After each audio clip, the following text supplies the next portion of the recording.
మీ అందరికీ పేరు పేరున శుభములు వందనాలు తెలియచేస్తూ ఉన్నాను. ప్రియమైనటువంటి దేవుని వారలారా, సునిశ్చితమైనటువంటి సున్నతి రెండు భాగములు మనం చెప్పుకొని ఉంటున్నాం. ఈరోజు చివరి భాగాన్ని ఆలకించి దాని వెనకాల ఉన్నటువంటి ముఖ్యమైనటువంటి దేవుని ఉద్దేశము ఏమిటి అని తెలుసుకునేటువంటి ప్రయత్నం చేద్దాం. ప్రేమైనటువంటి దేవుని వారలారా, సున్నతి అనేటువంటిది దేవుడు అబ్రహామునకు తెలియచేసి ఆచరించుము అని ఆజ్ఞ ఇచ్చాడు. మీరు, మీ కుటుంబం, మీ ఇంటి వారందరూ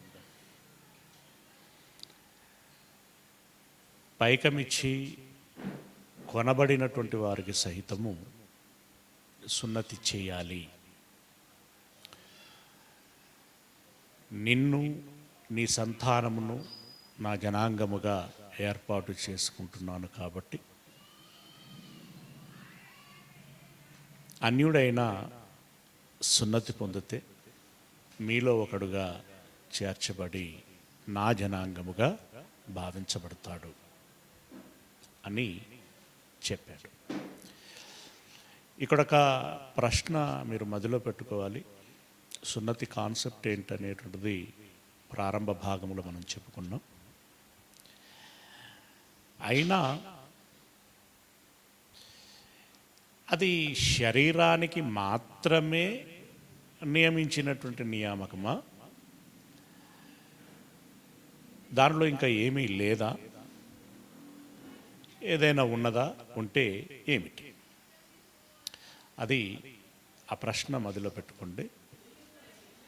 రాబోయేటువంటి వచనంలో దాన్ని ధ్యానిస్తాం. అయితే ఇక్కడ అబ్రహామునకు నియమించినటువంటి నియమాన్ని బట్టి ఇసాకు పాటించాడు, యాకోబు పాటించాడు, వారి సంతానం అంతా కూడా పాటిస్తూ వస్తున్నది. ఏమున్నది? శరీర సంబంధమైందే కాబట్టి ఏదో సెలబ్రేషన్ చేసుకున్నట్టుగా ఉంటుంది కాబట్టి దానికి పెద్దగా కష్టపడాల్సినటువంటి అవసరం లేదు. కాబట్టి నిగ్రహం అని, నిష్ఠాని, ఈ మనస్సును, హృదయాన్ని ఒక లిమిటేషన్లో, క్రమశిక్షణలో పెట్టాల్సినటువంటి అవసరం లేదు. కాబట్టి ఒకనాడు చేసేస్తే ఆ తంతు అయిపోతుంది. జీవితకాలం ఇక మనం దేవుని జనాంగముగా ఎంచబడుతాము అనేటువంటి భ్రమలోనికి వచ్చేసారు. ఏదైనా కూడా ఆరంభ ఉద్దేశం ఒకటి ఉంటుంది, ఒక మంచి పరమార్థం ఉంటుంది. కానీ కాలం గడిచే కొలది ఆ పరమార్థం దారి తప్పి వికారమైనటువంటి ఉద్దేశాలు ఏర్పడుతూ ఉంటాయి. ఇప్పుడు వీళ్ళు అనగా యూదులు సున్నతి చేయబడితే మేము దేవుని జనాంగం. ఇక మా బతుకులు ఎట్లున్నా మేము దేవుని జనాంగం. దేవుని ఆశీర్వాదాలు మాకుంటాయి, వాగ్దానములు మాకుంటాయి, వాక్కులు మాకుంటాయి, కృప మాకు ఉంటుంది, రక్షణ మాకు ఉంటుంది. హోల్ అండ్ సోల్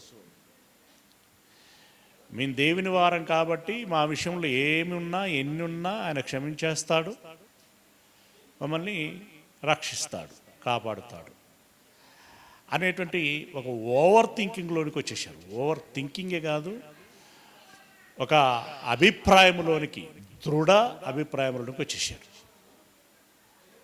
ఆ క్రమంలో మీరు ఎవరు ఏం చేసినా కూడా ఒకటే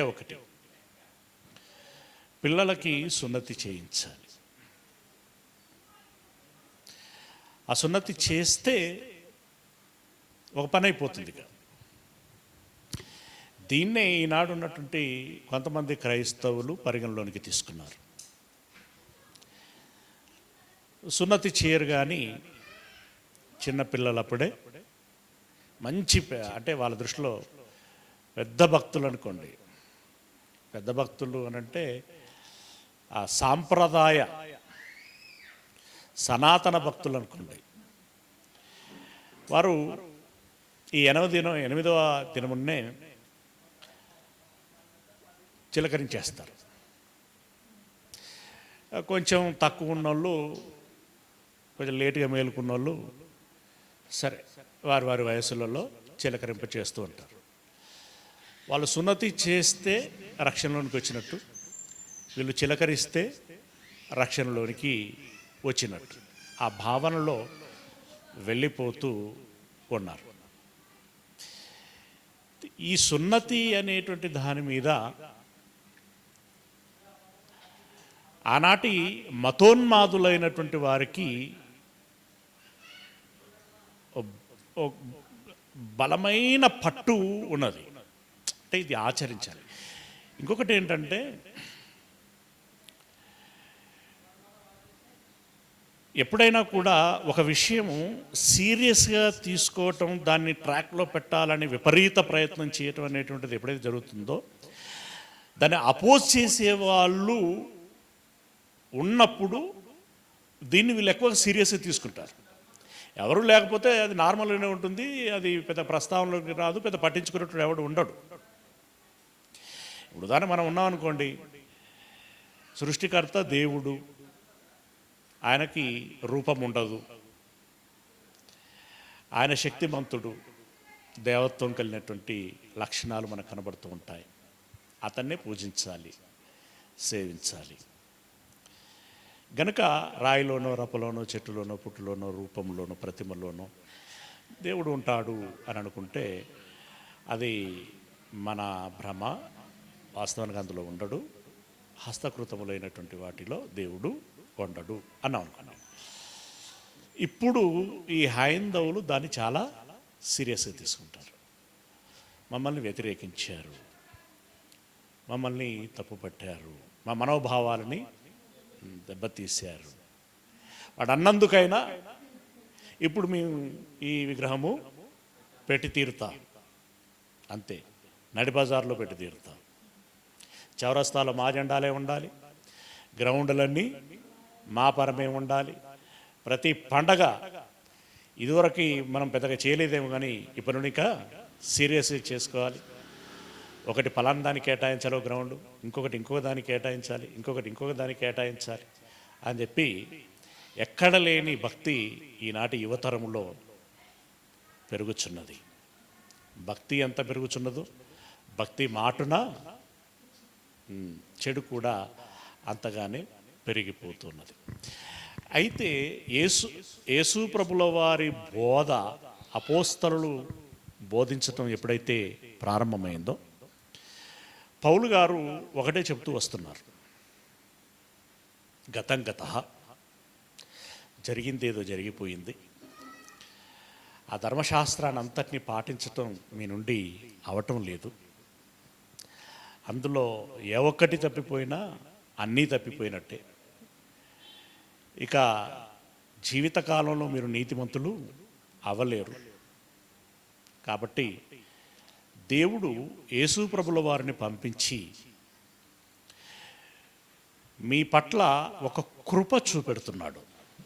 ఏంటి అనంటే, మీరు ధర్మశాస్త్రాన్ని పాటించాల్సినటువంటి అవసరము లేదు. ఏది? మోషే ఇచ్చిన ధర్మశాస్త్రాన్ని పాటించాల్సినటువంటి అవసరం లేదు. క్రీస్తు యేసునందు దాన్ని రద్దు చేస్తున్నాడు.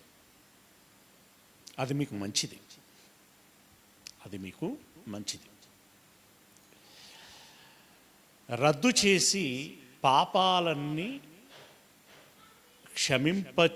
క్షమిస్తూ మీకు ఒక సులభమైనటువంటి ఆజ్ఞల్ని,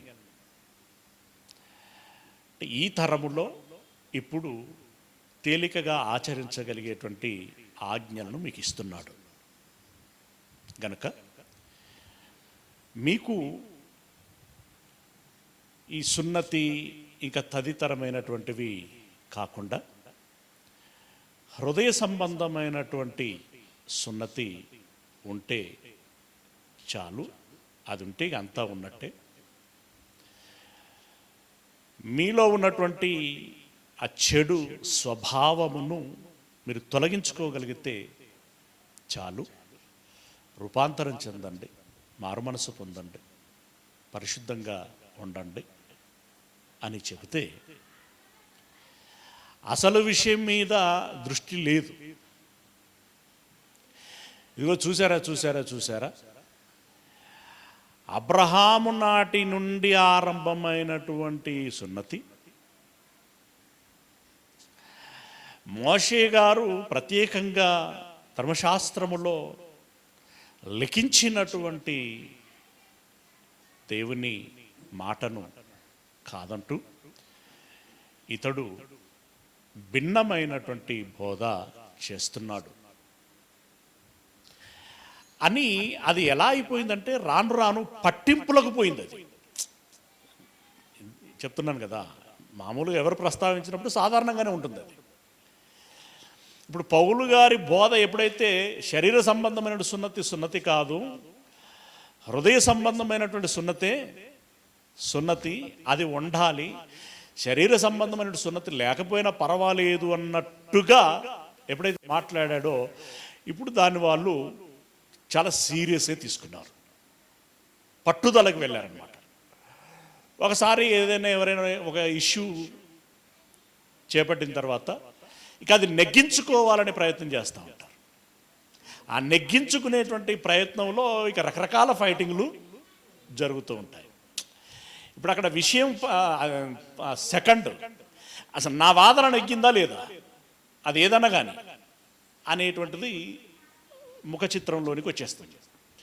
ఆ క్రమంలో వీళ్ళిద్దరి మధ్యలో సంవాదం జరుగుతున్నప్పుడు ఆ రోజుల్లో యేసు ప్రభుల వారితో అడుగడుక్కి పరిసయ్యులు ఏదో ఒక విషయం ప్రస్తావన చేయటం, తద్వారా ఆయన నోట ఏదో అంటే ఇక రెచ్చగొట్టి ఉప్పొంగింపజేసి రకరకాలుగా ఆయన నోట ఏదో ఒక తప్పు మాట ఎమోషనల్గా రప్పించాలి, దాన్ని జనాలకి సాక్ష్యంగా చూపించాలి, ముద్దాయిని చేసి శిక్ష విధించాలి అని వాళ్ళు చూసేటుంటారు. ఆల్మోస్ట్ ఆల్ పౌలు గారి విషయంలో కూడా అదే జరుగుతూ వచ్చింది, ఆ రకంగానే జరుగుతూ వచ్చింది. ఆ క్రమంలో మీరు ఎన్నైనా చెప్పండి, సరే యేసు అని అంటున్నారు, రక్షకుడు అని అంటున్నారు, ఇదంతా బాగానే ఉంది. కానీ సున్నతి ఎందుకు వద్దంటారు, ఎలా వద్దంటారు? దేవుడు ఇచ్చినటువంటి ధర్మశాస్త్రంలోని ముఖ్యమైనటువంటి ఆజ్ఞ కదా అని అది ఒక్కరోజు డిస్కషన్ అయి ముగిసిపోయింది కాదు. అలా ముగిసిపోతే పెద్దగా దాన్ని సీరియస్గా తీసుకోవాల్సినటువంటి అవసరం ఉండదు. కానీ రోజు రోజుకి ఒక ఈగ లేదా దోమ చెవి దగ్గరకు వచ్చి గీంకారం చేసినట్టుగా, అది ఈగే కావచ్చు, దోమే కావచ్చు, కానీ మనకు ఎలా ఉంటుంది, అది చాలా ఇరిటేషన్గా ఉంటుంది. అబ్బాయి ఏందిరా ఈ గోల అన్నట్టుగా ఉంటుంది. ఇప్పుడు వీళ్ళు తారసపడ్డారంటే సున్నతి అంటున్నారు, అంతే. తారసపడ్డారు అని అంటే ఆ సున్నతి సంగతి ఏంది అని అంటున్నారు. ఆ మాటలన్నీ విని విని విని విని ఆయన ఇక దాని సంగతి ఏందో తేల్చాలని పట్టు పట్టాడు. చాలామందికి చెబుతూ వచ్చారు, గలతీలకైతేనేమి, కొలసీలకైతేనేమి, రకరకాలైనటువంటి వాళ్ళందరికీ చెప్తూ వచ్చారు. హెబ్రీలకి చెప్పారు, రోమీలకు కూడా చెప్పాడు. రోమీలకి చాలా సీరియస్గా చెప్పారు. ఏం చెబుతున్నాడు అని మనం చూడగలిగినట్లయితే రోమపత్రిక 2వ అధ్యాయము రోమపత్రిక 2వ అధ్యాయము 25వ వచనం నుండి మనం చూద్దాం. రోమపత్రిక 2వ అధ్యాయము 25, 26 వచనాలు. నీవు ధర్మశాస్త్రమును అనుసరించి ప్రవర్తించువాడవైతివా? సున్నతి ప్రయోజనకరము అవును. అంటే ఇప్పుడు సున్నతి సున్నతి సున్నతి అని చెప్పి వారు వాదన చేస్తుంటే ఓకే, ఇప్పుడు నువ్వు సున్నతి చేసుకుంటా ఉంటే నేను వద్దంటున్నానా? నేనేం వద్దాను లేదే. నువ్వు సున్నతి చేసుకున్నావు, తప్పు చేశావని నేను అనట్లేదే. అయితే నీ సున్నతి నీకు ఎప్పుడు ప్రయోజనకరం అవుతుంది? చేసుకున్నాను, అయిపోయింది, ఓ పని అయిపోయింది అనుకొని నువ్వు నెమ్మదిగా ఉంటే, నీకు ఇష్టం వచ్చిన విధానంలో ఉంటే అది ప్రయోజనకరం కాదు కదా. సున్నతి ఎప్పుడు ప్రయోజనకరము అంటే ధర్మశాస్త్రం అంతటిని నువ్వు పాటించినప్పుడు నీవు చేసుకున్న సున్నతి నీకు ప్రయోజనం. మరి ధర్మశాస్త్రాన్ని అంతటినీ అటకెక్కించి నేను సున్నతి చేసుకున్నాను చూడు, ఇదిగో నువ్వు కూడా సున్నతి చేసుకోవాలని చెప్పు అని అనటం మూలంగా ఏం ప్రయోజనము అని అంటున్నాడు. ఆ రోజుల్లో వాళ్ళు ఎంతమంది విన్నారో, ఎంతమంది ఆలోచించారో, కానీ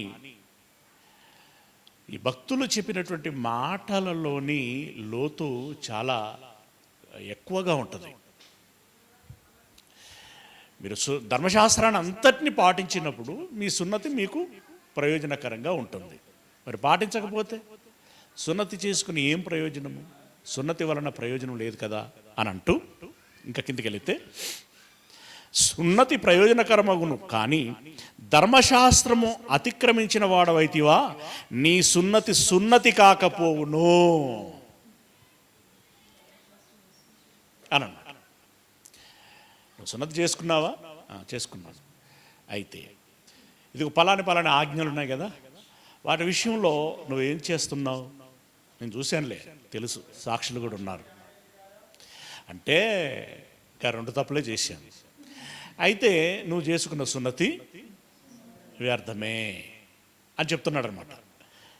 అది సున్నతి కాకపోవును, దానివలన ప్రయోజనము లేకపోవును అని అంటున్నాడు. ఇక్కడ ఏకంగా ఏమన్నాడంటే సున్నతి కాకపోవును. కాబట్టి అంటే సున్నతి చేసుకున్న, చూడడానికి ఫిజికల్గా సున్నతి చేసుకున్నా అసలు ఆ సున్నతిగా ఎంచబడదు అని అంటూ, కాబట్టి సున్నతి లేనివాడు ధర్మశాస్త్రపు నీతి విధులను గైకొనిన ఎడల అతడు సున్నతి లేనివాడై ఉండియు సున్నతి గలవాడుగా ఎంచబడును. అంటే దేవుడు ఇప్పుడు మన వర్షన్, మన పాయింట్ ఆఫ్ వ్యూ ఒకటి ఉంటుంది, మన దృష్టి ఒకటి ఉంటుంది, కానీ దేవుడు చూసేటువంటి దృష్టి మరొకటిగా ఉంటుంది. వీళ్ళెప్పుడు వీళ్ళ దృష్టిలోనే ఉండి ఇక పట్టుదలకు పోతూ ఉంటారే తప్ప అసలు దేవుని దృష్టి ఏంటి అని చెప్పి అటువైపు నుండి చూసేటువంటి ప్రయత్నం చెయ్యరు. ఇది ఒక మాట చెప్తున్నాను. అంటే ముందు వాళ్ళని ఇరికించాడు. ఏ విషయంలో? ధర్మశాస్త్రాన్ని మీరు పాటిస్తున్నారా? పాటించట్లేదు. అయితే మీరు చేసుకున్న సున్నతి వేస్టే అని అన్నాడు. అన్న తర్వాత కొంత వాళ్ళు ఏమైపోతారు, కొంచెం నోరు మూతపడుతుంది. అప్పుడు ఏమంటున్నాడంటే, ఇదిగో ఈయనకు సున్నతి లేదు కదా, కానీ ధర్మశాస్త్రములోని ప్రతి ఆజ్ఞను అతడు పాటిస్తున్నాడు. మీరు చెప్పండి, మీరు బెటరా ఆయన బెటరా అన్నట్టు. అంటే ఆయనే బెటర్, కానీ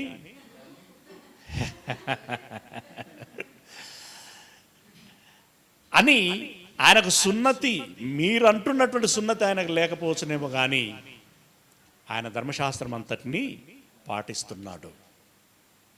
కాబట్టి ముందు మీరు ధర్మశాస్త్రమును పాటించటం మీద ఫోకస్ పెట్టండి. సున్నతి అని పాట పాడకండి. ఎవరు పాట రాయలేదనుకుంటా సున్నతి మీద. ఏమండి, చూడండి, ట్రై చేయండి. మహేందర్ హృదయ సంబంధమైన సున్నతి మీద పాట రాయొచ్చు. ఓకే, హృదయ సంబంధమైన సున్నతి మీద పాట రాయొచ్చు. ఇది చెప్పి, అంటే ఇప్పుడు మీకు ఒక క్లారిటీ వచ్చింది. పౌలు గారి స్టైల్ యేసుప్రభుల వారి స్టైలే. ఓకే, ముందు వారు చేస్తున్న పొరపాటు ఏంటో వాళ్ళ దృష్టికి తీసుకొచ్చి ఆలోచించాల్సిన విధానం ఏంటో, ఆచరించాల్సిన విధానం ఏంటో తను చెప్తున్నాడు. చెప్పి ఇంకా డీప్ థియాలజీలోనికి వెళ్ళారండి. డీప్ రీసెర్చ్ అంటాం కదా, ఆ రీసెర్చ్ని ముందు పెట్టాడు. ఏమంటున్నాడు అనంటే, అవునయ్యా, అసలు ఒక మాట, మోషే ఈ సున్నతిని గురించిన ఆచారం ఆజ్ఞగా పెట్టాడు అని మీరు అంటున్నారు. కానీ మీరు ఆలోచించాల్సిన విషయం ఏంటంటే, మోషే లిఖించాడేమో కానీ ఇది ఆరంభించింది అబ్రహాము అని చెప్తూ,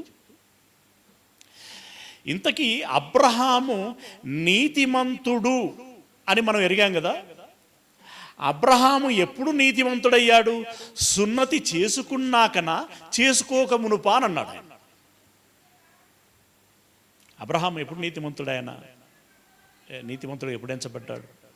మీరు చెప్పండి. ఏమండి? సున్నతి చేసుకొనక మునిపే అతడు నీతిమంతుడు. ఇప్పుడు విశ్వాసులకు తండ్రి అనంటే సున్నతి కలిగిన వారికి తండ్రా, సున్నతి లేని వారికి తండ్రా? ఎవరికి తండ్రి అని ఓ పెద్ద విషయాన్ని వాళ్ళ ముందు పెట్టి వాళ్ళకు అర్థం చేయించేటువంటి ప్రయత్నం చేశాడు. 4వ అధ్యాయం, రోమపత్రిక 4వ అధ్యాయం 10వ వచనం నుండి మనం చదువుకున్నట్లయితే 9 నుండి చదువుదాం. 9వ వచనం నుండి. ఈ ధన్యవచనము అంటే ఇక 7 నుండి చదవాల్సిందే. తన అతిక్రమములకు పరిహారము నొందినవాడు, తన పాపములకు ప్రాయశ్చిత్తము నొందినవాడు ధన్యుడు. ప్రభు చేత నిర్దోషి అని ఎంచబడినవాడు ధన్యుడు. ఒక విధంగా ఇది అందరికీ వర్తించేటువంటిది, అబ్రహాము విషయంలో కూడా వర్తించింది అని చెప్తున్నాడు.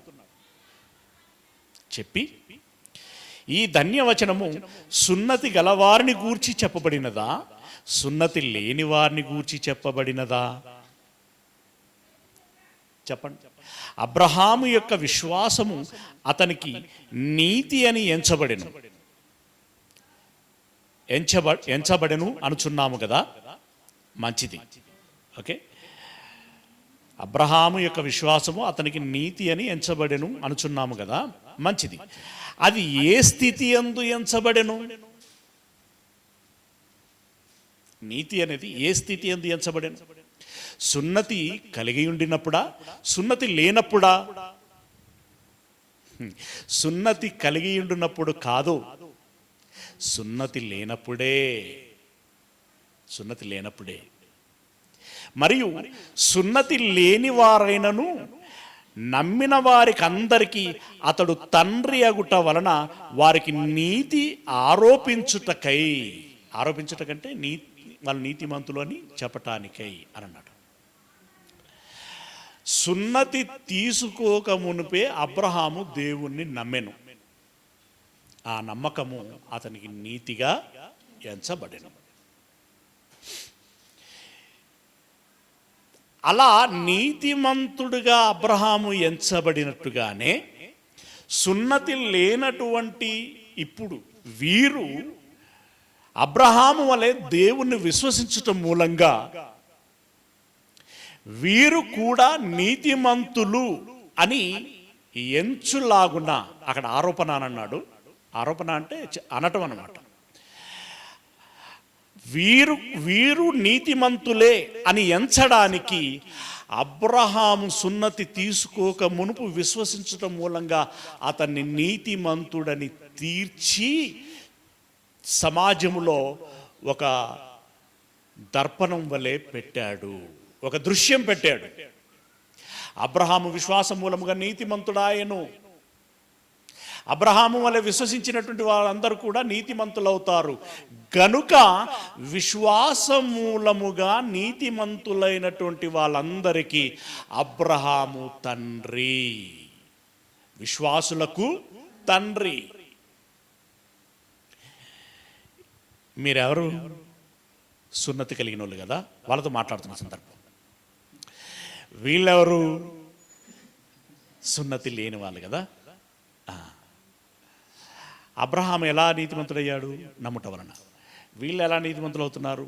నమ్ముట వలన. ఇంతకీ విశ్వాసులకు తండ్రి అని అంటే, మీరేమో సున్నతి సున్నతి అని గోల చేస్తున్నారు, వీళ్ళేమో విశ్వాసం విశ్వాసం అనే విధానంలో వీళ్ళున్నారు. ఇప్పుడు అబ్రహాం ఎవరికి తండ్రి అని అడిగాడు అంతే. అట్లా ఎట్లా అంటావు? విశ్వాసులకు తండ్రి అని అంటే, విశ్వాసులకు తండ్రి అని అంటే ఇప్పుడు సున్నతి చేసుకున్న వాళ్ళంతా కొట్టుకుపోతారు అక్కడ. లేదు, అబ్రహాం మా తండ్రి అని యేసుప్రభుల వారితో బలంగా వాదించిన వాళ్ళు. రైట్. ఇప్పుడు ఏమంటున్నాడు అనంటే, వీరు నీతిమంతులు, సున్నతి లేకపోయినా విశ్వాసము ద్వారా వీరు నీతిమంతులయ్యారు, ఏం తక్కువ లేదయ్యా వీళ్ళకి అని అంటున్నాడు.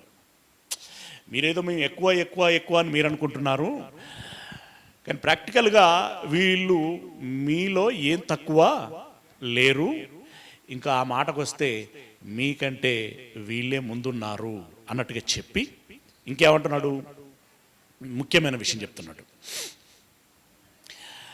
సున్నతి లేని వారైనను నమ్మిన వారందరికీ అతడు తండ్రి అగుట వలన వారికి నీతి ఆరోపించుటకై అతడు సున్నతి పొందక మునుపు తనకు కలిగిన విశ్వాసము వలన, తనకు కలిగినటువంటి విశ్వాసము వలననైనా నీతికి ముద్రగా అని అన్నాడు. యాక్చువల్గా చెప్తున్నాడు ఇక్కడ, వీరు నీతిమంతులు అని పక్కన వాళ్ళకి తెలియటానికి ఒక ముద్ర వేశాను నేను అబ్రహాముకి అని అంటున్నాడు అంతే. అంటే మీకు అర్థం కావాలంటే, పూర్వపు రాజుల కాలంలో బానిసలు ఉండేవారు. ఒకవేళ ఆ బానిస తప్పించుకొని పోయినా ఎక్కడున్నా కూడా వీడు బానిస అని తెలవాలి, దొరకాలి అని అంటే వాడికి నొసటి మీదనో లేకుంటే ఇంకా శరీర అవయవాల చేతి మీదనో అక్కడనో ఇక్కడనో ఒక కాల్చిన దానితోటి ముద్ర వేసేవాడు, సింబల్. ఇక్కడ పెట్టినా వీడు బానిస అని గుర్తుపట్టాలన్నమాట. వెంటనే ఆ దేశంలో ఉన్నటువంటి ప్రజలు వాడిని గుర్తుపట్టి రాజుగారికి మతలబు పంపిస్తే మళ్ళీ వెంటనే వాడిని తీసుకొచ్చి ఈ బ్యాచ్లో చేర్చేవారు. అంటే ఇప్పుడు ఆ ముద్ర చూడగానే వాడు ఎవడని తెలుస్తుంది అనమాట, అక్కడ బానిస. అలాగే సున్నతి చేసుకున్నవాడు ఎవడని తెలుస్తుంది అని అంటున్నాడు అనంటే, నమ్మి నీతిమంతుడైన వాడు అని తెలుస్తుంది అని అన్నాడు. ఆ ముద్ర అంటే ఇక్కడ సున్నతి తీసుకోవటం మూలంగా నీతిమంతుడు అవట్లా, నీతిమంతుడు అయ్యాడని తెలియబడులాగున సున్నతి అనేటువంటిది ఏర్పాటు చేయబడింది. సున్నతి ఒక ముద్రే తప్ప సున్నతి పరిశుద్ధత కాదు. ఏది? ఆత్మ సంబంధమైన పరిశుద్ధత కాదు. సున్నతి నీతిని ఇవ్వదు. నీతిమంతుడు అయినందుకు సున్నతి అబ్రహాము గారికి గుర్తుగా పెట్టడం జరిగింది, వారి సమాజానికి అంతటికీ గుర్తుగా పెట్టడం జరిగింది. అందుకే అప్పుడు సమాజం అంతా ఒకవైపు, సున్నతి పొందినటువంటి సమాజము మరొక వైపు. సున్నతి అనగానే మిగిలిన అన్యులు ఏమని మాట్లాడుకోవాలంటే, యెహోవా దేవుడుగా కలిగిన జనాంగం వీరు అదనమాట. యెహోవా దేవుడుగా కలిగినటువంటి జనాంగము వీరు. అందుకే ఆ పట్టింపులకు వెళ్ళే ఏ దేశము అంటే, యాకోబు గారు తన కుటుంబాన్ని తీసుకొని వస్తున్నప్పుడు మధ్యలో షెకెము అనేటువంటి వ్యక్తి దీనాను ప్రేమిస్తాడు కదా. ఏ దేశం అది? గెరారు దేశంలో ఆ షెకెము వాళ్ళ తండ్రి ఆ ప్రపోజల్ పెట్టినప్పుడు ఈ లేవి అండ్ యూదా ఏమన్నారు? మీ వాళ్ళు సున్నతి అంటే ముందు మేమందరం సున్నతి తీసుకున్న వాళ్ళం అని చెప్పేసి అని అంటే, ఇక వీళ్ళ డాడీ కూడా ఇంటర్ఫియర్ అయ్యాడు అక్కడ. ఎవరు? యాకోబు గారు. యాకోబు గారికి ఏమో ఫేర్గా ఉన్నాడు ఆయన, వీళ్ళేమో ఒక కుట్రలో ఉన్నారు. ఆ కుట్రలో ఉన్నట్టు యాకోబు గారికి తెలియదు. మొత్తానికి అటు వాళ్ళు కూర్చున్నారు, ఇటు వీళ్ళు కూర్చున్నారు, డిస్కషన్ చేసుకున్నారు. మీ వాళ్ళు సున్నతి పొందుకుంటే మాకు ఇబ్బంది ఏమి లేదు, సున్నతి చేసుకోకపోతే మాత్రం మేము ఇవ్వటానికి కుదరదు అని చెప్పారు. అంటే ఇప్పుడు వీళ్ళు ఎలా పరిగణలోనికి తీసుకుంటున్నారు? భౌతికపరమైనటువంటి ముద్ర పరిగణలోనికి తీసుకుంటున్నారు. అయితే ఆ విషయాన్ని ఇక్కడ ప్రస్తావిస్తూ అదొక సింబాలిక్గా వాడినటువంటిది తప్ప, సింబాలిక్గా వాడబడినది తప్ప, మీరంటున్నట్టుగా సున్నతి తీసుకున్నవాడే రక్షించబడతాడు అనేటువంటి దానికి ఏ విధమైనటువంటి ప్రామాణికము లేదు అంటున్నాడు. ప్రారంభ పాఠంలో మనం మాట్లాడుకున్నాం కదా, సున్నతి వలన ఏమేమి వస్తుంది అని చెప్పేసి వాళ్ళు భావించారంటే, ఒకటి చాలా అంటే 2-3 ప్రస్తావించుకున్నాం, అందులో రక్షణ ఒకటి అని వాళ్ళు భావించారు. సున్నతి వలన రక్షించబడతాము. ఇప్పుడు దాన్ని పౌలు గారు చెదరగొడుతున్నాడు. సున్నతి వలన రక్షణ రాదయ్యా, సున్నతి ఒక ముద్ర, విశ్వసించటం మూలంగా నీతిమంతుడవుతాడు, నీతిమంతుడైన వాడు రక్షించబడతాడు. మరి మధ్యలో సున్నతి ఏంటి? ఒక ముద్ర, అది తెలియబడులాగున. ఇప్పుడు తెలియబడులాగున ఒక ముద్ర అన్నప్పుడు జాగ్రత్తగా గమనించండి. ఇప్పుడు ఒక విషయం, అందరు విశ్వాసులే అనుకోండి, అందరు నీతిమంతులే అనుకోండి. ఇప్పుడు ముద్రలు అవసరమా? ముద్రలు అవసరం లేదు. అంటే దాని తీరును మనం గమనించాలి అనేటువంటిది అక్కడ చెప్తున్నటువంటి మాట. చెప్తూ ఇంకా కిందికి వెళ్ళినట్టయితే,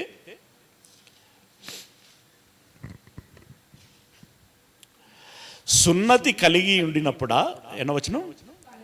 12వ వచనం. మరియు సున్నతి గలవారికి తండ్రి అగుటకు, అనగా అంటే ఇందాక మాట్లాడి 11వ వచనం దాకా సున్నతి లేనిటువంటి వారిని బలపరుస్తున్నాడు. వారిని బలపరుస్తూనే సున్నతి కలిగినటువంటి వారి యొక్క వాదనను నీరుగార్చేటువంటి ప్రయత్నం చేస్తూ ఇప్పుడు 12వ వచనంలో సున్నతి కలిగినటువంటి వారిని గురించి మాట్లాడుతున్నాడు. సున్నతి గలవారికి తండ్రి అగుటకు. ఇందాక సున్నతి లేని వారికి లేదా నీతిమంతులైనటువంటి వారికి, సున్నతి లేని వారికి అనే వాడుక కంటే విశ్వాసులు అయి నీతిమంతులైనటువంటి వారికి తండ్రి అగుటకు అనేటువంటిది మీద చెప్పినటువంటి మాట. ఇప్పుడు ఇక్కడ సున్నతి గలవారికి తండ్రి అగుటకు అనగా సున్నతి మాత్రము పొందినవారు గాక మన తండ్రి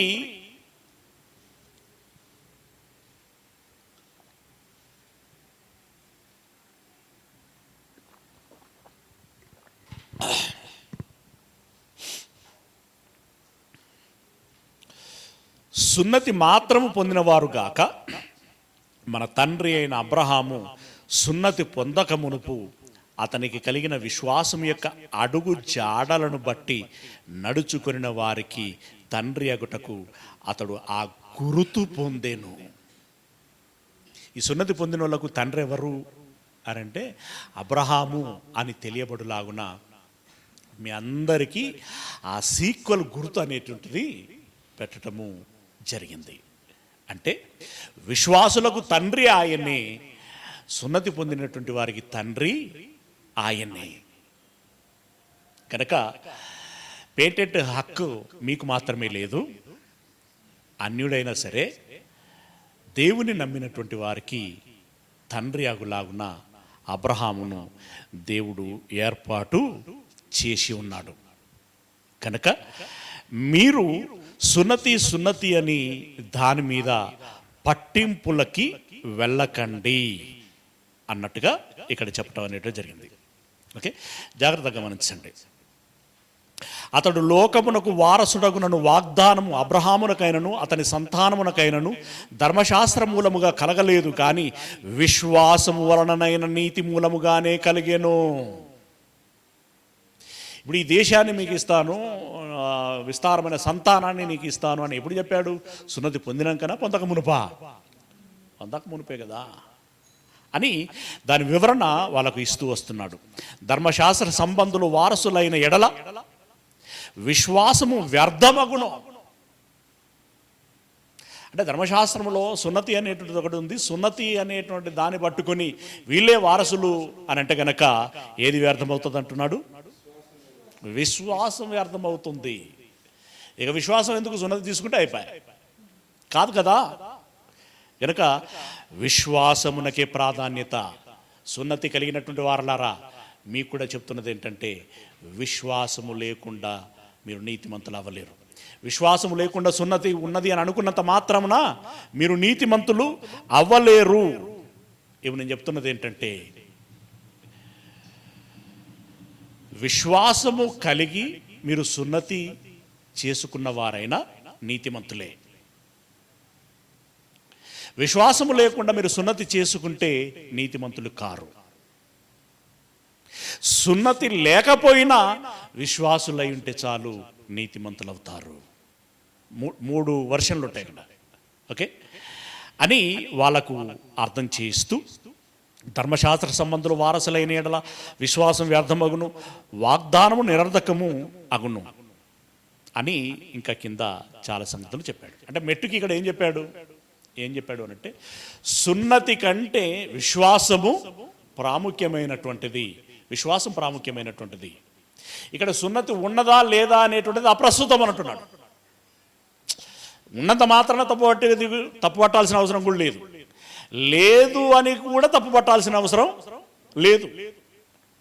కానీ విశ్వాస కాదా, నీతిమంతుడా కాదా అనేటువంటిది ప్రామాణికమైనటువంటిది, పరిగణలోనికి తీసుకోవలసినటువంటి విషయము అని అంటూ గలతీలో రాసినటువంటి పత్రిక 6వ అధ్యాయము, గలతీలో రాసినటువంటి పత్రిక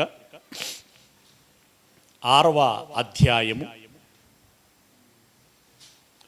13వ వచనము నుండి, గలతీలో రాసిన పత్రిక 6వ అధ్యాయము 13వ వచనం నుండి, అయితే వారు సున్నతి పొందినవారు అయినను ఆచరింపరు. ఇందాక చెప్పింది అదే కదా. వారు సున్నతికి వెళ్ళినటువంటి వారు అయినప్పటికీ ధర్మశాస్త్రం ఆచరింపరు. ఎందుకంటే వాళ్ళ బిర్రేంది? మీ సున్నతి తీసుకున్నాం అయిపోయింది. మనలో గుర్రు కూడా అదే కదా, క్రైస్తవుల గుర్రు. బాధ్యత తీసుకున్నాం అయిపోయింది. చిన్నప్పుడు ముంచిన అనుకున్న వాళ్ళైనా, ఇప్పుడు మధ్యలో బాధ్యత తీసుకున్న వాళ్ళైనా మేము బాప్తిజం తీసుకుని అయిపోయింది. బోధకులు కూడా అదే ఉన్నాయి, బోధ కూడా అదే ఉంది కదా. నేను అక్కడ ఏదో ఊర్లో వాక్యం చెప్పినప్పుడు అంటే వినటమే కాదు, బాప్తిజం తీసుకున్నంత మాత్రాన సరిపోదు, తర్వాత ప్రాక్టికల్ లైఫ్ కూడా మరణం వరకు అలా ఉండాలి అనేటువంటి కాన్సెప్ట్ చెప్పినప్పుడు వెంటనే ఒక ఆయన లేచి, నాకు అనుభవం లేదు, ఆయనకు అనుభవం ఉండదు అన్నట్టుగా, నో క్రియల మూలముగానే రక్షించబడతారు అనేటువంటి మాట తప్పు.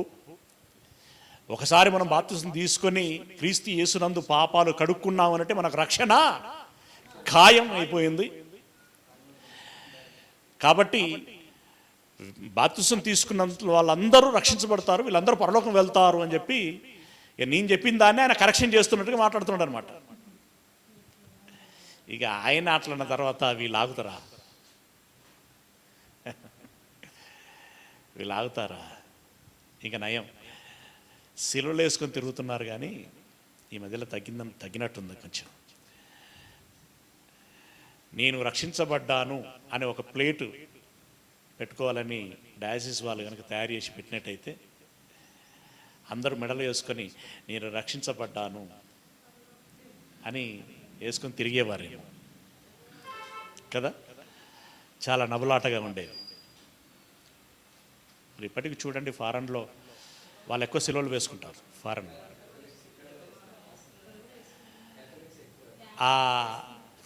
క్యాథలిక్కే ప్రపంచంలో పాపులర్ జనాభా. ఓకే, వాళ్ళదే ఎక్కువ ఉంది, పర్సంటేజ్ వాళ్ళదే ఎక్కువ. మోస్ట్లీ 60% వాళ్ళే ఉన్నారు, 60-40 నెంబర్ ఉంది, వాళ్ళే ఉన్నారు. సిలువలు సిలువలే, పలువలు పలువలే.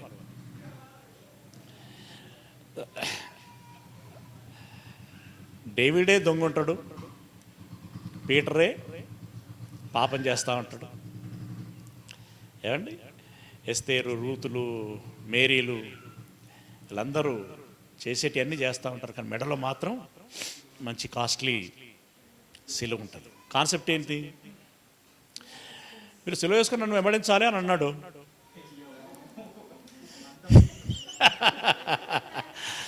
ఇన్ని రోజులు ఎప్పుడు నీకు క్లిక్ కాలే, అది ఎప్పుడు చెప్తా ఉంటాను నేను. మీరు సిలువ వేసుకొని నన్ను వెంబడించండి అని అన్నాడు గనుక సిలువ మెడలో ఉందా లేదా? అయిపోయి అప్పుడు జ్ఞానస్నానం పొంది ఇప్పుడు సిలువ మెడలో ఉంది. ఇక నేనేం చేసినా, నేను ఎంత మురికి వేసుకుంటూ పోయినా కూడా ఆయన వెనకాల తుడుచుకుంటూ వస్తుంటాడు అనమాట. పిల్లలు ఇంట్లో ఇటు అటు తిరుగుతూ ఉంటే కాళ్ళకు అచ్చులు పడుతూ ఉంటాయి కదా, వీడంతా తిరిగినా అమ్మాయి వెనకాల ఏం చేసుకుంటుంది? తుడుచుకుంటూ వస్తుంది కదా. మా అమ్మాయి తుడుతుంది అని అనుకుంటాడు కదా, అట్నే మా దేవుడు తుడుస్తాడు తీ అనేటువంటి ఒక కాన్ఫిడెన్స్లోనికి వచ్చారు వీళ్ళు. ఓకే, ఎంత ఘోరం కదా. ఆ మాట ఇక్కడ ప్రస్తావిస్తూ, వారు సున్నతి పొందిన వారైనను ధర్మశాస్త్రము ఆచరింపరు, తాము మీ శరీర విషయమందు అతిశయించు నిమిత్తము మీరు సున్నతి పొందవలనని కోరుచున్నారు. నేను స్టార్టింగ్లో చెప్పాను చూడు, పట్టింపులకు వెళతారని. అసలు విషయం సున్నతి చేసుకోవటం సంగతి పక్క పెట్టండి. మేము సున్నతి చేసుకుంటేనే రక్షించబడతామనేటువంటి ఒక ప్రతిపాదన ముందు పెట్టాం. ఇప్పుడు పౌలు వాదన నెగ్గాల, మా వాదన నెగ్గాల?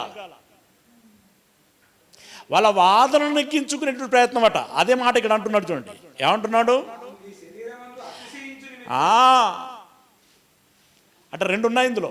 ఇదిగో మేము చూసా, మేము సున్నతి చేసుకున్న వాళ్ళం, మా క్యాడరు సపరేట్, మేము వేరు, మేము గొప్ప వాళ్ళం, మీరు అంటరానోళ్ళు.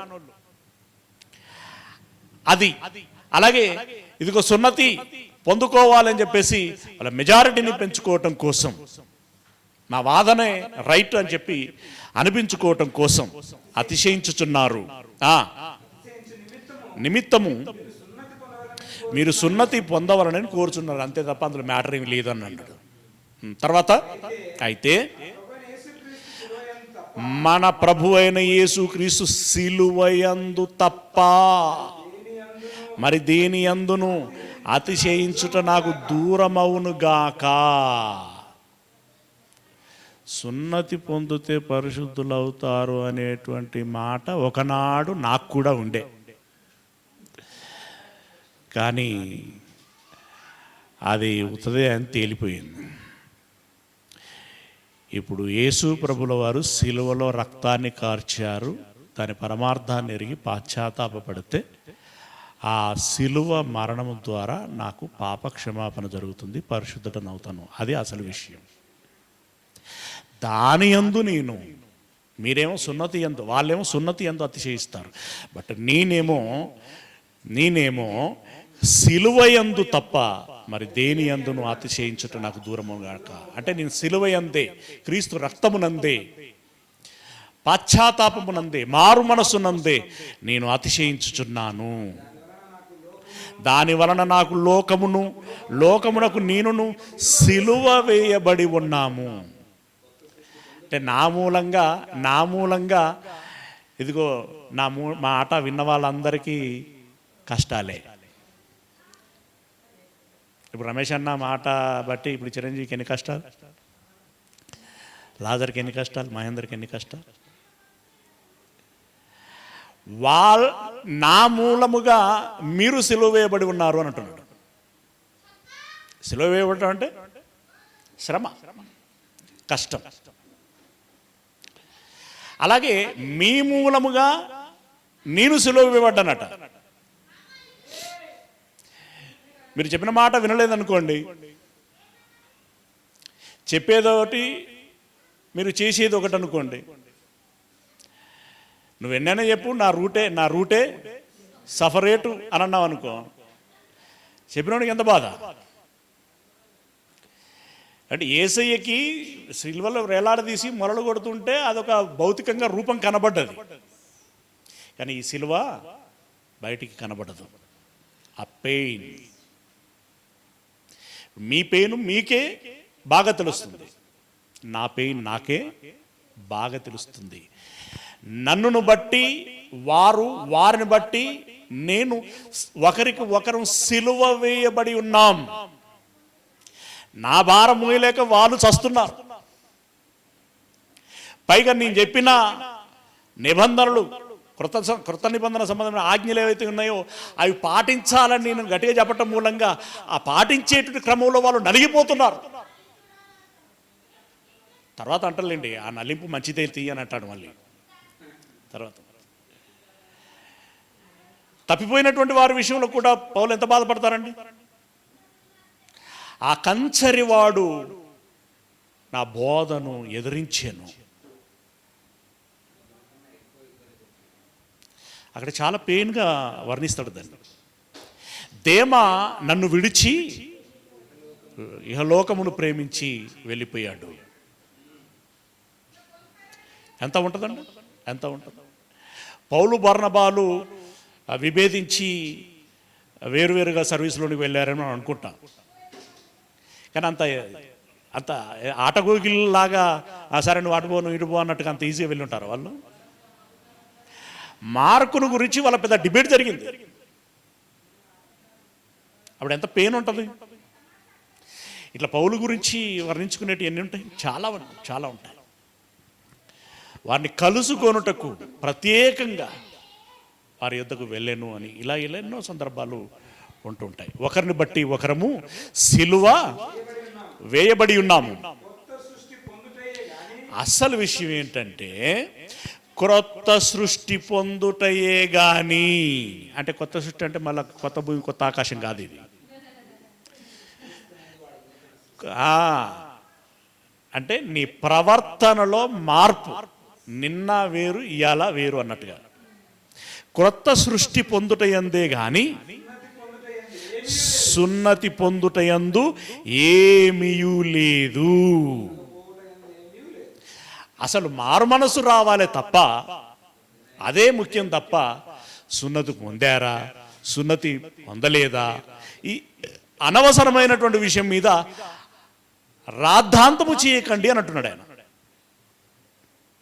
ఇది అనవసరం, దీని మీద మీరు రాద్ధాంతము చేయకండి. నీలో మార్పు వచ్చిందా లేదా, నీ మనస్సు మారిందా లేదా, నీ ఆలోచన విధానం మారిందా లేదా, మంచి ఆలోచనలు ఉన్నాయా, చెడును దూరం పెట్టావా, మంచిని చేపట్టావా, మంచి మార్గంలో నడుస్తున్నావా, ఇది ముఖ్యం. కానీ సున్నతి పొందారా పొందలేదా, గాయన ఎవరో అన్నట్టుగా తవ్వితే ఇవి బయటపడితే మాయి, బయటపడకపోతే మీ అని చెప్పినట్టుగా ఇది అనవసరమైనటువంటి రాద్ధాంతం. అలాగే సున్నతి పొందటం పొందకపోవటం, ఇప్పుడు అది పాపం వాళ్ళకి పౌలు గారి బోధ చేసే టైంలో అది సంధికాలం. యేసుప్రభుల వారి నాటికి యూదా విధానం లేకుంటే పాత ధర్మశాస్త్రం అమలైనటువంటి కాలం కదా. ఇప్పుడు అక్కడ నుండి కొత్త మార్పులోని తీసుకురావాలి.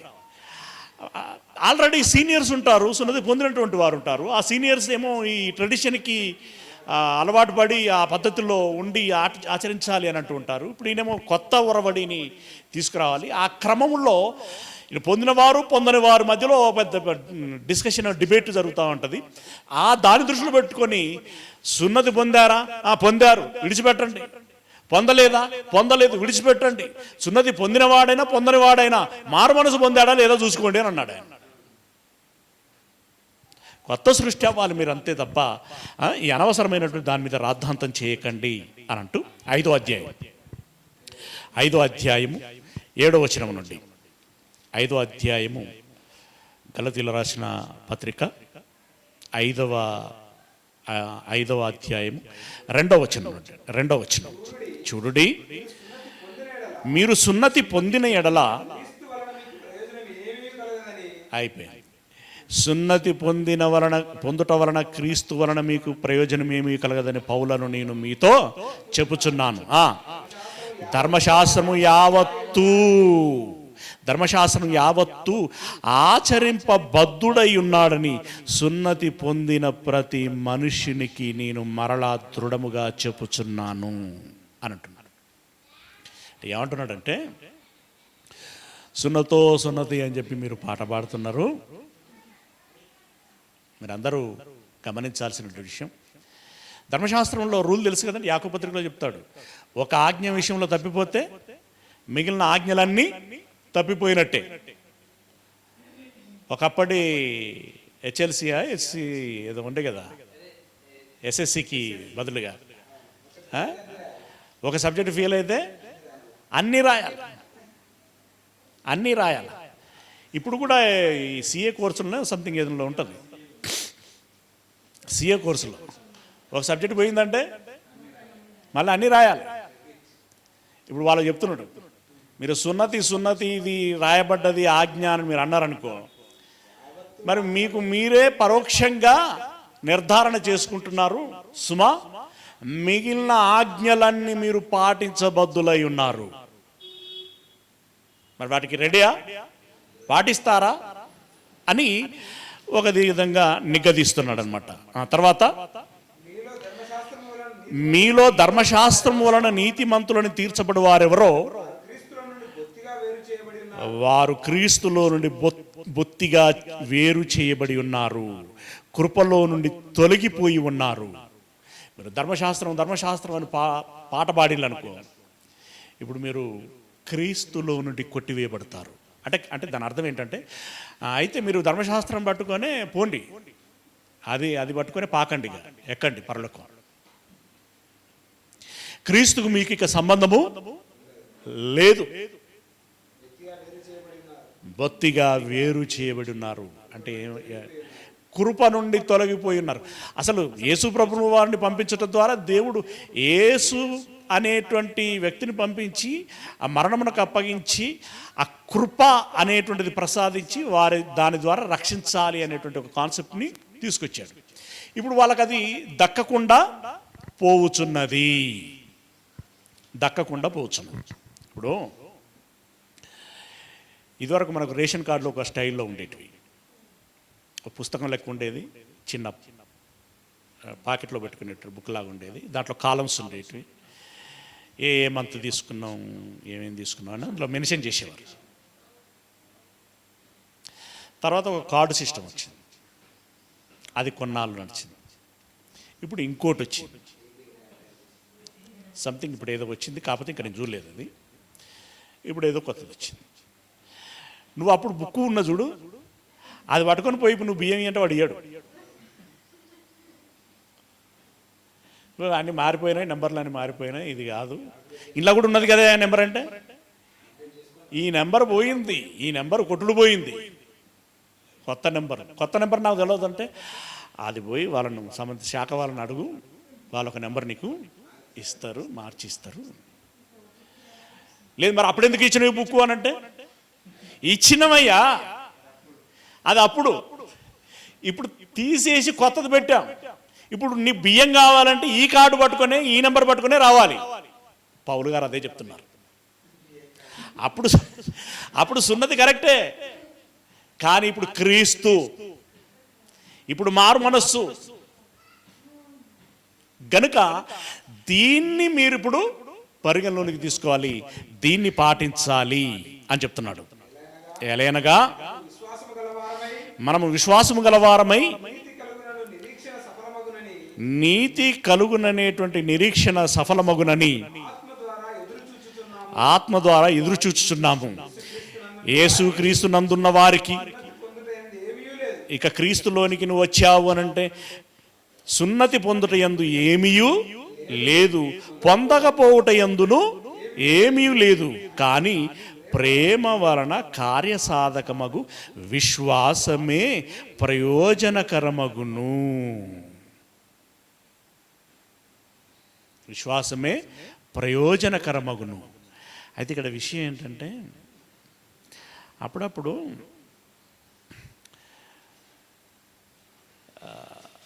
కొంత దూరం వెళ్ళిన తర్వాత కొంతమంది డైలమాలో పడుతూ ఉంటారు అన్నమాట. ఇప్పుడు ఇక్కడ గలతీ సంఘం విషయంలో కూడా ఈయన ముందుగా చెప్పినప్పుడు బాగానే ఉన్నారు, సున్నతి ప్రస్తావన లేదు. పోతున్నారు, చర్చికి పోతున్నారు, ఆరాధన చేస్తున్నారు, క్రీస్తు యేసు నామములో ప్రార్థన చేస్తున్నారు, ఇదంతా బాగానే ఉంది. బ్యాప్టిజం తీసుకున్నారు, వీళ్ళందరూ బాగానే ఉన్నారు. మధ్యలో వచ్చి ప్రారంభాధ్యాయంలో చెప్తాడు కదా, భిన్నమైన సువార్త ఇంత త్వరగా మీ మధ్యలోనికి ఎలా వచ్చాను అంటే, ఎవడో వచ్చి సున్నతి గురించి బోధించాడనమాట. సున్నతి గురించి బోధించేసరికి వీళ్ళు పౌలు గారితోటి, ఏమండి మరి ఇట్లా చెప్పబడింది, మాకు కూడా ఏదో అనిపిస్తున్నది, మరి సున్నతి గురించి మీరు ఏమంటారు అని అన్నారనమాట. అంటే ఆ లాస్ట్లో ఒక వర్డ్ అంటున్నారు చూడండి, ఇందాక మీరు చదివిన దాని తర్వాత 7వ వచనంలో, సత్యమునకు విధేయులు కాకుండా మిమ్మల్ని ఎవడు అంటే, ఎవడో ఆటగాలు పెట్టిండు అనమాట. బోర్ల బొక్కలు పడాలని ఎవడో ఆటగాలు పెట్టిండు. కనుక ఆ విషయమై మీరు జాగ్రత్త పడండి అని అంటూ 2వ అధ్యాయం 7వ వచనంలో ఉంది. 2వ అధ్యాయం 7వ వచనం, అయితే సున్నతి పొందిన వారికి బోధించుటకై సువార్త పేతురుకి ఎలాగూ అప్పగింపబడెనో, అలాగూ సున్నతి పొందని వారికి బోధించుటకై నాకు అప్పగింపబడనని వారు చూచినప్పుడు. ఎందుకు సపరేట్ బ్యాచ్ అనంటే ఇదే కాంట్రవర్సీ. కాబట్టి యేసుప్రభుల వారు జాగ్రత్తగా, ఎందుకైనా మంచిదని ఎవరి స్టాండర్డ్ని బట్టి ఏ సెక్షన్ల వారిగా టీచర్లను డివైడ్ చేస్తారు కదా. ఏ సెక్షన్ అంటే బ్యాక్వర్డ్స్ స్టూడెంట్స్ ఉన్నారనుకోండి, వాళ్ళ టీచర్ వేరే ఉంటారు. కొంచెం ఫార్వర్డ్ స్టూడెంట్ ఉన్నారనుకోండి, వాళ్ళ టీచర్ వేరే ఉంటారు. ఆయనకి ఈ వెనకబడి ఉన్న వాళ్ళకు ఎలా నేర్పించాలో ఈయనకు బాగా తెలుస్తుంది. కొంచెం ఫాస్ట్గా ఉన్నట్టు, మరి ఫాస్ట్ ఉన్న వాళ్ళతో వాళ్ళని ఎదుర్కోవడం కూడా మళ్ళీ కష్టమే. వాళ్ళకి ఎలా చెప్పాలో దాంట్లో స్కిల్ ఉన్నటువంటి వాళ్ళు ఎవరో చూసి ప్రిన్సిపాల్ ఏం చేస్తూ ఉంటాడు, టీచర్లని ఆ క్లాసులకి అపాయింట్ చేస్తాడు. అవునా? అలా సున్నతి పొందుకున్న వాళ్ళకైతే పేతురుకు పెద్ద గొడవ లేదు కదా. ఆ విషయం ఇప్పుడు ఏం చేయాలి, ఈయన యేసును నమ్మండి అని బోధించాలి.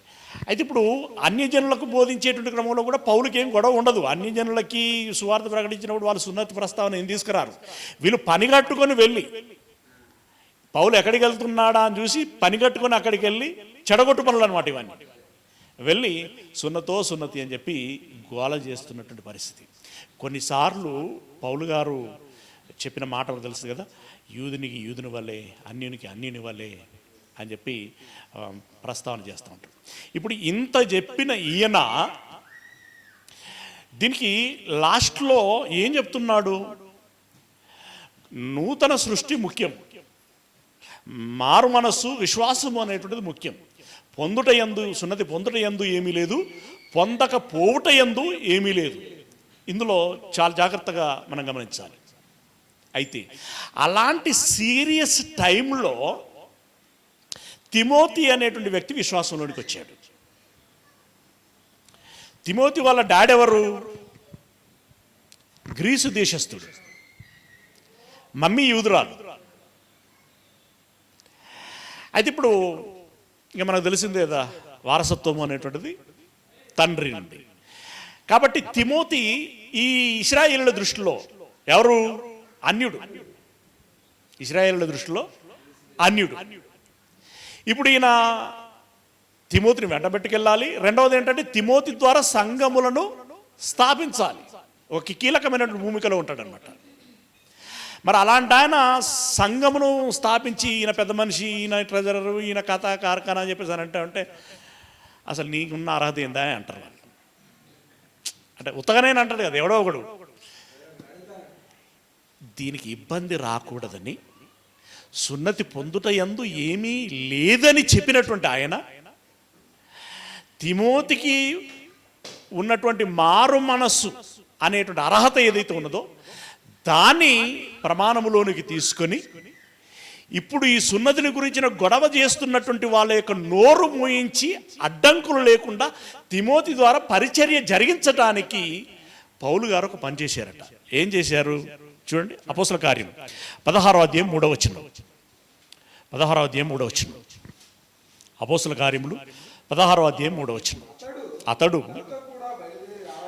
తిమోతి తనతో కూడా బయలుదేరి రావాలని పౌలు కోరి, అంటే నాతో పాటు జత పనివాడుగా రమ్మన్నాడట.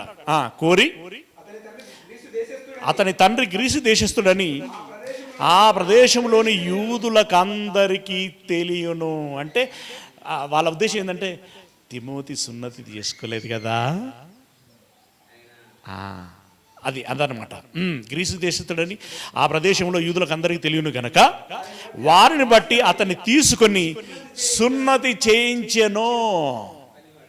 అసలు సున్నతి అవసరం లేదయ్యా అని బోధించినోడు ఈయన. పొందుటయందు ఏమీ లేదు, పొందకపోవుటయందు ఏమీ లేదని బోధించిన వాడు ఆయన. అయినా కొన్ని సందర్భాలలో దీన్నే వివేకము అని అంటారు, సమయస్ఫూర్తి అని అంటారు.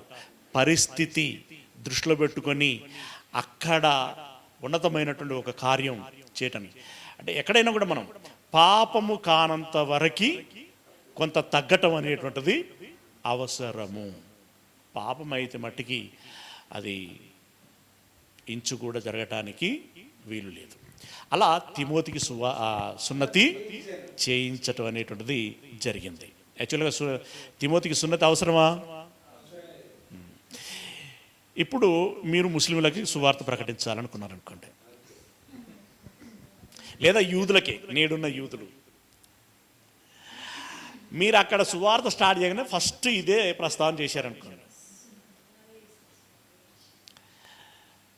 ఒకవేళ యూదులందరినీ మార్చాలనే కాంక్ష మీకుంటే మారే అవకాశం కూడా మీకు అక్కడ కనపడితే మీకు వదిలిపెడుతున్నా.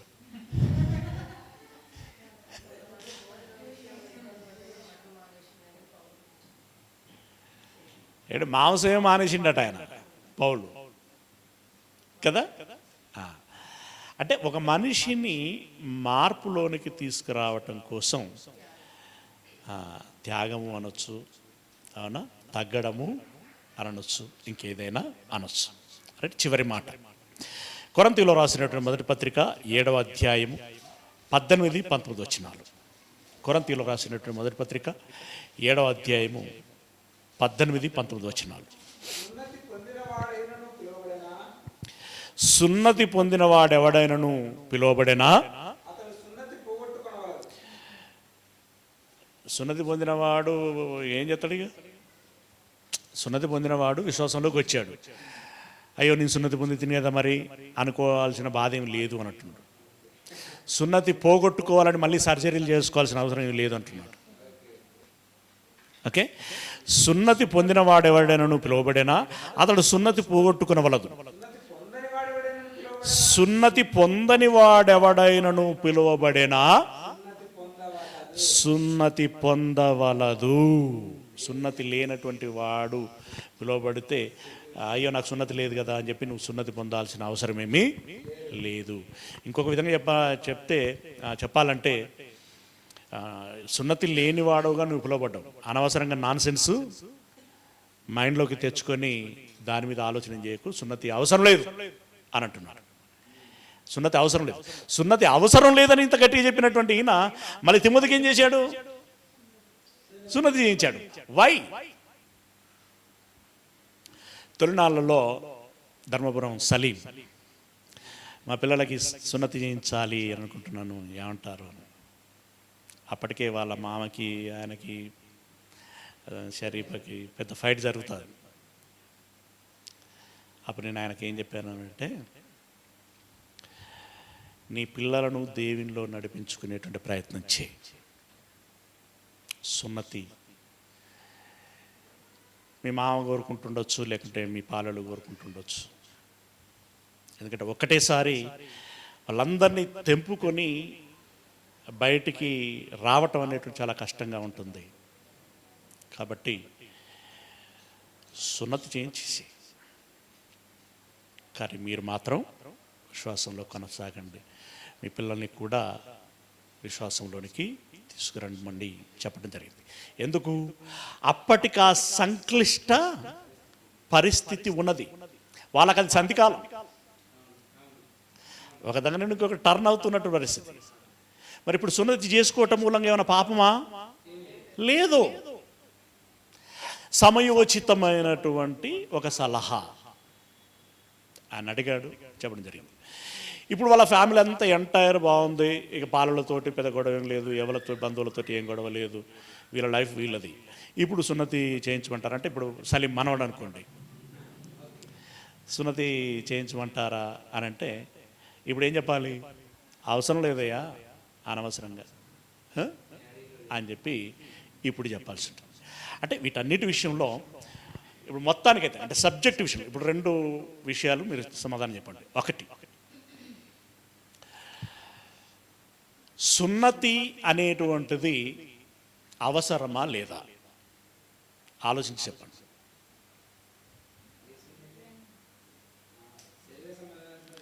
అవసరం లేదు. హృదయ సంబంధమైనటువంటి సున్నతి ఖచ్చితంగా అవసరం. హృదయ సంబంధమైనటువంటి సున్నతి అంటే ఏంటి?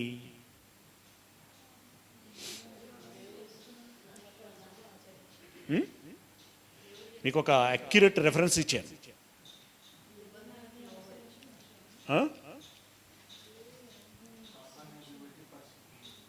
కొలసీ పత్రికలో మీకు ఇచ్చిన మాట ఏం రాసుకున్నారు అక్కడ?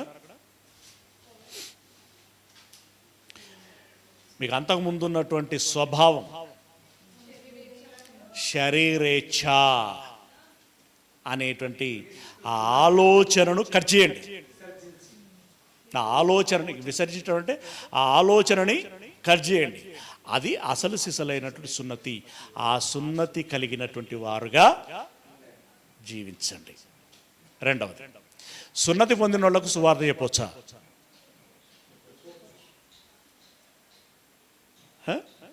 పొందిన వాళ్ళకు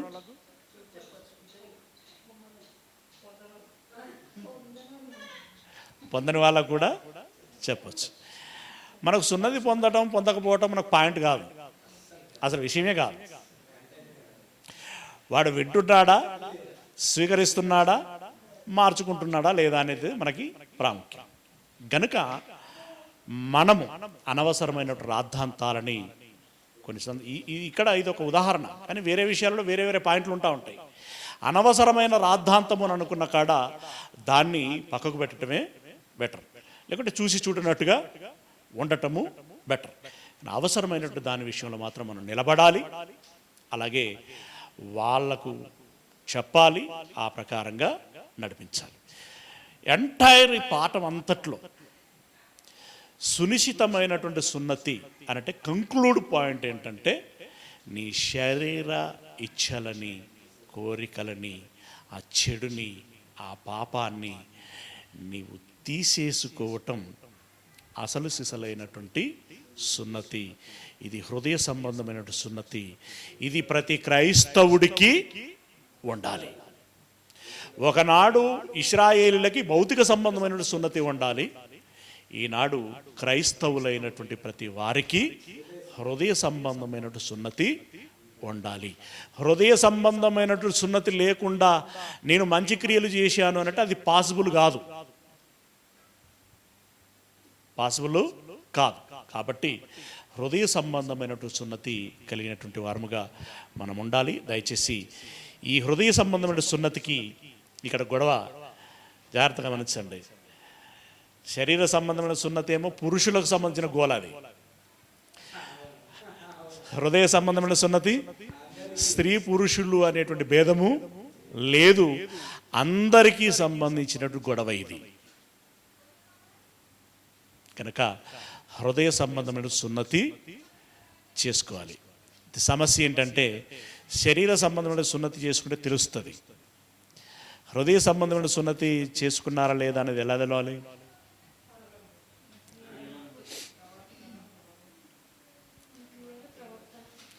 దీర్ఘకాలాన్ని విశ్వాస ప్రయాణంలో తెలుస్తుంది. అది కూడా ఏమో ఇప్పుడు 60 ఏండ్లు అనే ఒక డెడ్ లైన్ ఉందనుకుంటే 59కి పుట్టుకోమన్నా పోవచ్చు.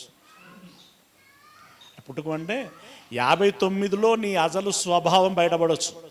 59 ఏండ్లకి పడతాయి. కాబట్టి క్యాన్సర్ కణాల గురించి మాట్లాడుకున్నాం కదా, కనుక ఎవరు సున్నతి పొందుకున్నారు ఎవరు పొందుకోలేరు అనేది ఇక్కడ మనకి ఎవరి గురించి తెలియదు.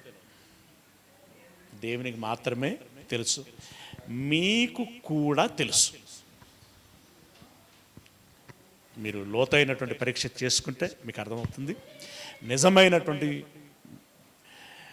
యేసయ్య చెప్పిన, పౌలు బోధించినటువంటి సున్నతి పొందినటువంటి వారుగా మీరు ఉండాలని, ఆ రకంగా మీరు నీతిమంతులై దేవుని నిత్యకృపకు పాత్రలు అవ్వాలని మనసారి కోరుకుంటూ ఈ మాటల్ని ముగిస్తున్నాను. God bless you.